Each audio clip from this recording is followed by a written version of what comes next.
Inside of me, there are two dogs. One is mean and evil, and the other is good, and they fight each other all the time. When asked which one wins, I answer, the one I feed the most.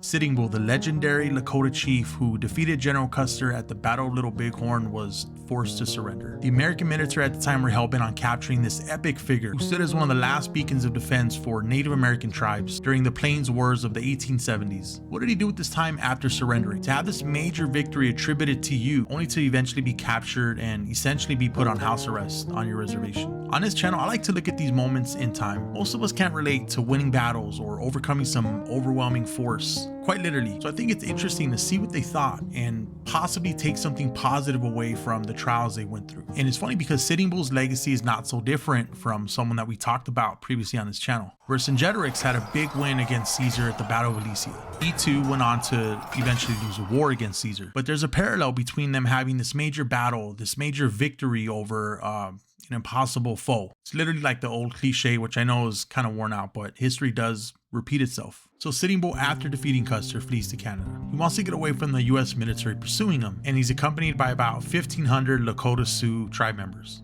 men, women, and children. But by 1881, they were tired of running and dealing with starvation. They came back to the US. They surrendered to troops at Fort Buford and eventually transferred to Standing Rock Reservation. And that right there is a sad part to me. He gets this big victory over the US at the Battle of Little Bighorn, but they don't have any time to celebrate. And even more so, it does very little to change the outcome of the Plains Wars. Native Americans lost. And Sitting Bull, understanding this, he comes back, spends a couple years under arrest, and is eventually exiled to Standing Rock Indian Reservation. But also, that's a really cool part in that he was actually never really defeated mentally. He continued to be an advocate for Native American rights even while on the reservation. He wanted to preserve his people's way of life, and in 1885 he did something unexpected. He joined Buffalo Bill's Wild West show. Sitting Bull was smart enough to see the opportunities that it actually granted him. By being part of the show, one, he'd be able to leave the reservation. This was important to him because he was a naturally curious person, and while at Standing Rock he was monitored closely by the US government. They were afraid that he would cause another conflict. That's how influential he actually was in the Sioux Nation. So while being a part of Buffalo Bill's show, he had the ability to now travel and get away from the reservation for a little bit of time. Number two, he'd be able to tell audiences about his people's way of life, to share the Sioux experience in front of people who had only been told they were savages and barbarians. It presented a tremendous opportunity for him to spread the truth about his people. And number three, obviously a big one, it was a financial gain for him.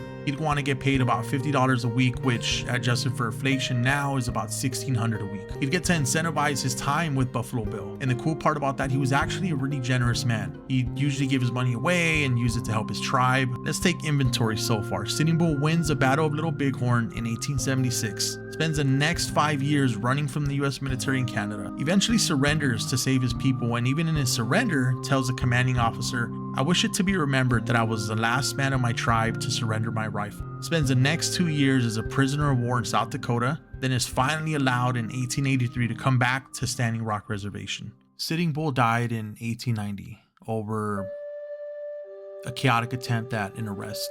There was this thing going on called the Ghost Dance movement that they were afraid Sitting Bull would take part in and probably start another conflict or a revolution with. So they tried to arrest him, and during the arrest, they ended up shooting him. It's tragic, for him to suffer that fate at the end because he had seen so much and done so much and been such an influential figure for Native Americans in the Sioux tribe. So learning about that, it doesn't sit quite well with me, But that's history, it's full of things that are tragic and horrible and also things that are wonderful and amazing. We can learn about these people that were iconic during their time and maybe didn't get the recognition they deserved when they were alive. But ultimately, I think we also get to take a peek into their life and how they thought and how they moved and the people they inspired. Regardless of how he died, I think what we can take away from the end of his life is simply just keep standing up for what you believe in. Fight for what you think is right, regardless of what I or anyone else thinks. In the end, he left us with this amazing quote, which I think is relevant for anyone. Let us put our minds together and see what kind of life we can make for our children.